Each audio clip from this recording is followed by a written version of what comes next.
ಇಲ್ಲಿ ನೋಡಿ, the distance of the point A A A ಪಾಯಿಂಟಿನ ಡಿಸ್ಟೆನ್ಸು 4,3 ಮಕ್ಕಳ. ಆಮೇಲೆ ಫ್ರಮ್ ದ ಒರಿಜಿನ್ ಅಂತ ಕೊಟ್ಟಿದ್ದಾರೆ. ಒರಿಜಿನ್ ಅಂತ ತಗೊಂಡ್ರೆ ಅದನ್ನು ಓ ಅಂತ ತಗೋಣ. ಅದ್ರ 0,0 ಒರಿಜಿನ್ನ ಕೋಆರ್ಡಿನೇಟ್ 0,0. ಇಲ್ಲೇನಾಗುತ್ತೆ, ಡಿಸ್ಟೆನ್ಸ್ ಕಂಡುಹಿಡಿಬೇಕಲ್ಲ, ಅದ್ರ formula x2 minus x1 whole squared plus y2 minus y1 whole squared. ಇಲ್ಲಿ ಇದನ್ನು ನಾನು x1 y1, ಇದು x2 y2 ಆಯಿತಾ.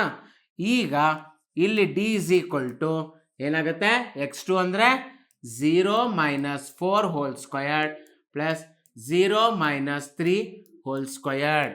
ಇಲ್ಲೇನಾಗುತ್ತೆ ನೋಡಿ, -4 whole squared plus -3 whole squared will be equal to 16 plus 9 will be equal to √25 which is equal to 5 ಅಂತ ಬರುತ್ತೆ. ಅರ್ಥ ಆಯ್ತಾ? Thank you.